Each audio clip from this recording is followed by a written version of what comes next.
Hello my friends, let's review the situation on the front lines. For this I'm using this military map presented by Michael 73 analyst, and you may find the link for his media right in the video description below. And immediately from this perspective we may see that the situation is boiling, and not just on the front lines but behind. For example, here is the main road from Rostov-on-Don to Crimea, and you see that it has been hit regularly, and recently Russia lost those trucks I mentioned in a previous video, the convoy of the trucks, and we have the markings of what was kaboomed recently. The information came for the last, I think, 10 days. So with the mid and the long range strikes there is no buffer area possible, and then Putin says that we're gonna create some of the buffer area in Sumy Oblast, Kharkiv Oblast, Chernihiv Oblast, maybe even Kiev, to secure Russian Federation.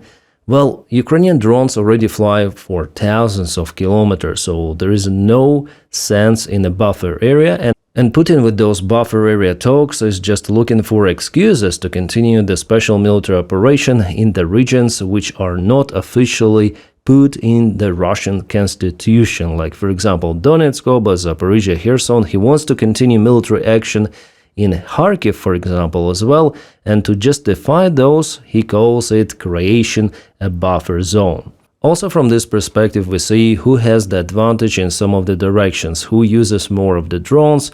Like for example, Ukraine is very active in Pokrovsk-Mirnograd, but Russia is striking a lot west from Gulaya using lots of the aviation gliding bombs. Well, in Kamensk direction the situation is standstill, I would say. For the last week there was just a little bit advancement of the Ukrainian army from Stepnohirsk, but it was almost nothing.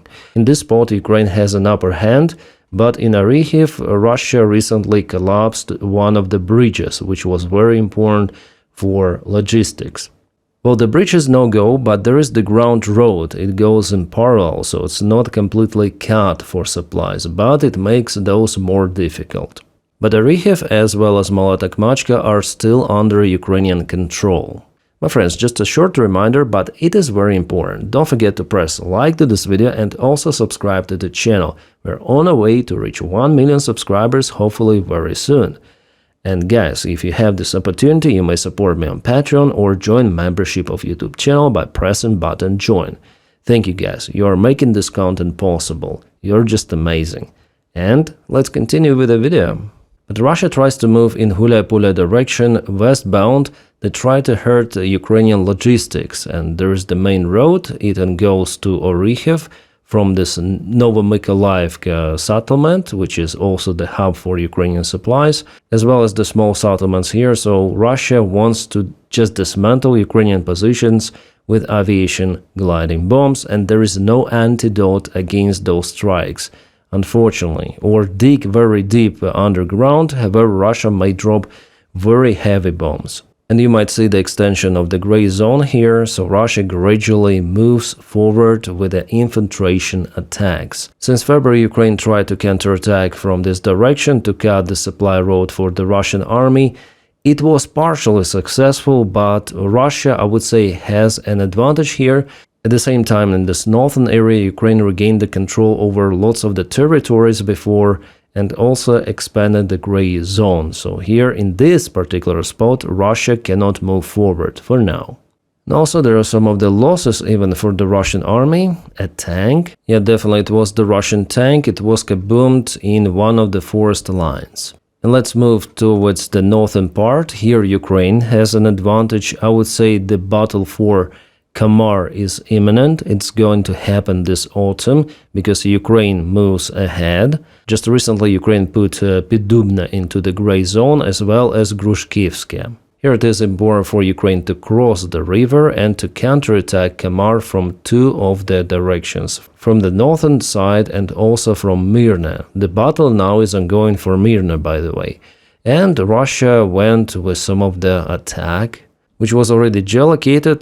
Magyar birds, they're using FPVs to hit those vehicles, Russian supplies and Russian attacking convoys. Great job. And we may see that Kamar is in a red zone, so Russian-controlled territory, but at the same time Russians cannot move there with the vehicles. Even before reaching Kemar, well, almost there, yeah, their convoy was annihilated.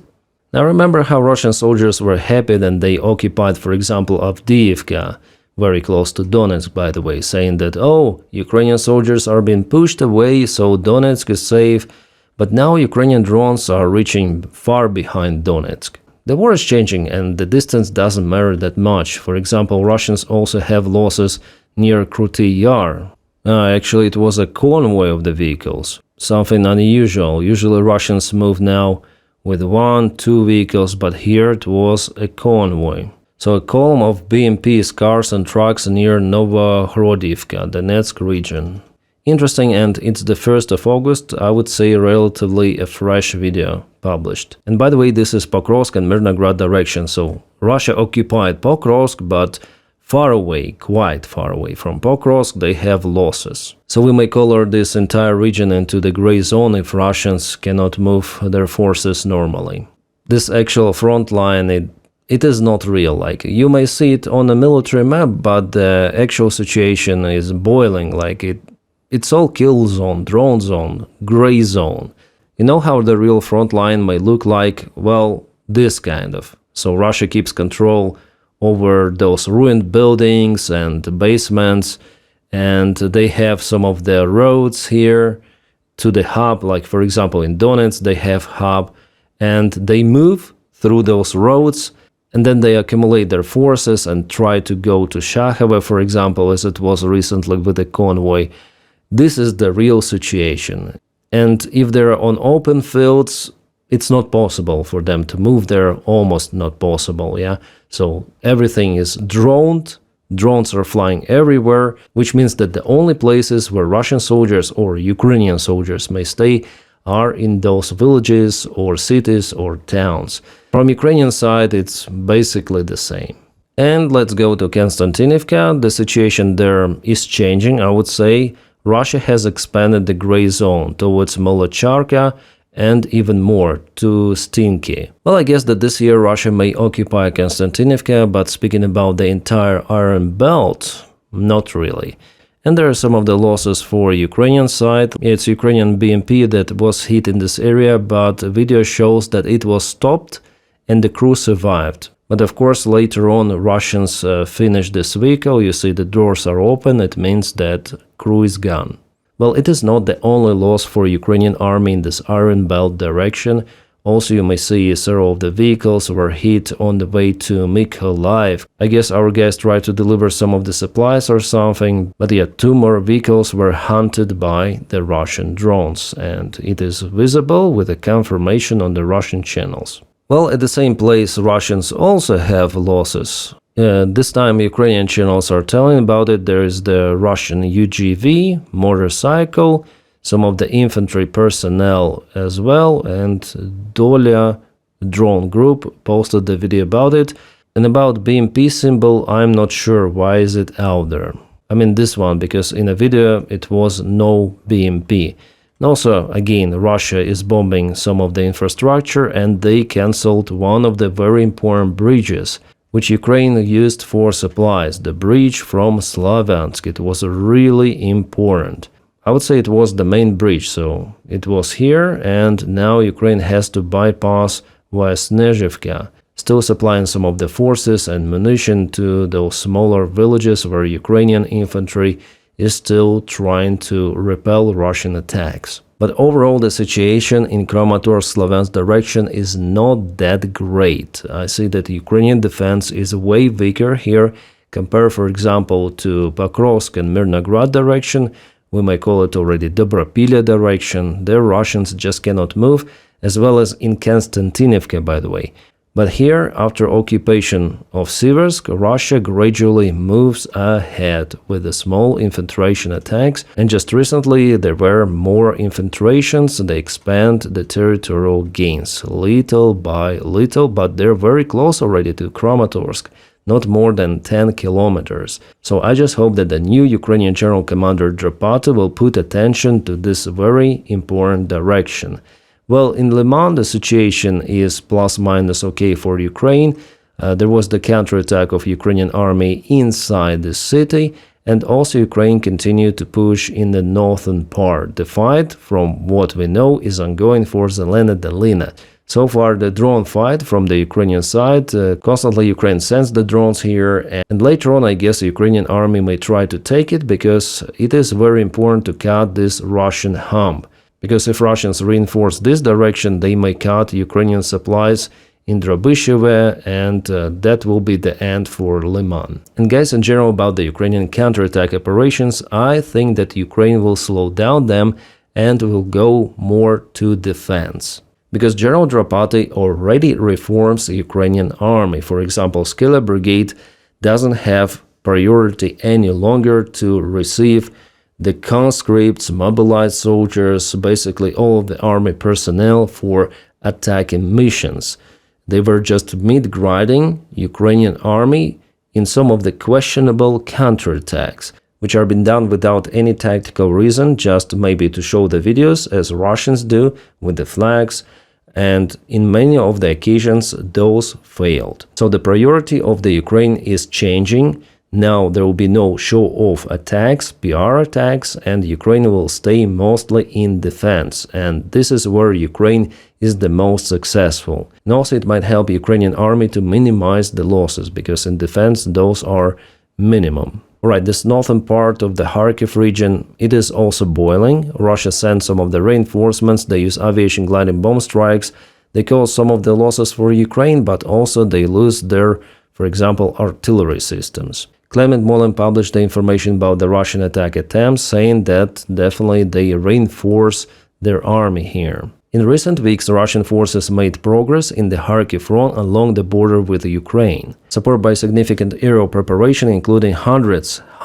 of aviation gliding bomb strikes, Russian forces have continued and expanded their infiltration zones in at least 4 directions. Russian forces have entered Kozachya Lopen, northwest of Kharkiv, with a series of the clashes occurring between Russian infiltrations and Ukrainian soldiers in the recent weeks. Following the capture of Volchansk, Russian infiltrations are continued south of the town, particularly within the areas, Putin attacks also in Kharkiv region, you see.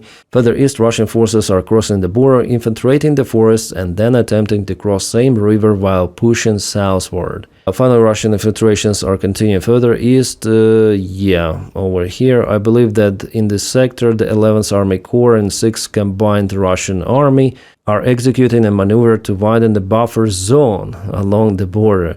A push towards Veliky Burlik or Kupiansk appears unrealistic at this stage. Yeah, Kupiansk is here, it's really far away, and Kupiansk was basically liberated. So Putin wants to create a buffer zone, he sends the signal, and Russians are moving forward. I would say that without aviation gliding bomb strikes, those infantry movements wouldn't be possible. This is the only way for Russia to dismantle Ukrainian positions remotely, using aviation gliding bomb strikes. Also, I found this video on Clement Molin channel, so Russia is training very young people from the schools to operate drones, to ride motorcycles, all-terrain vehicles. They're preparing new generation for the modern-day war, and they are doing it by massive scale. It has never been done like this. Before there was some sort of the training, but now it is just massive. So Putin wants the war to continue forever. Yeah, Clement says, a video no one wants to see. From the age of 16, thousands of young Russians join military high schools and academies where they train for war. It is an entire generation of students that is becoming militarized and trained particularly in the field of drones. Tens of thousands of young Russians are preparing for the next war, drawing on all lessons from the current one. This high militarization of society begins in schools with training on weapons handling, patriotism classes, and encouragement to join training centers like Rubicon one. Yeah, Rubicon is the most advanced Russian drone unit. Many seems not to understand. I'm not pointing out the fact that these schools exist. Obviously they do. That they exist everywhere in the world. I'm just observing the explosion in their number in Russia in the recent months. So Russia bets all in on a drone army, on preparation of youngsters. This is like Putin's Jugend or something, but in a couple of the years there will be soldiers. They'll be more than 18 years old already, and they will be mobilized and thrown to the meat grinder. And basically it's the joker card Russia has, Russian people, who seems to be okay still with Putin, and there are many of those people, and just imagine if Russia mobilizes 1 million soldiers. But anyways, Ukraine fights back, and this is what is happening just right now. Lots of the Ukrainian drones are flying to occupied territories or to Russian territories, and maybe something will kaboom in Russia. But anyways, I'm gonna keep you updated, my friends, and also, if you can, you may support me on Patreon. The link for it is in the video description right below, or join membership of the channel by pressing button join. My friends, thank you so much for making this content possible. And also don't forget to press like to this video and subscribe to the channel. We are on the way to reach 1 million subscribers. Guys, you are just awesome. I wish you all a peaceful sky wherever you are, and have a great time.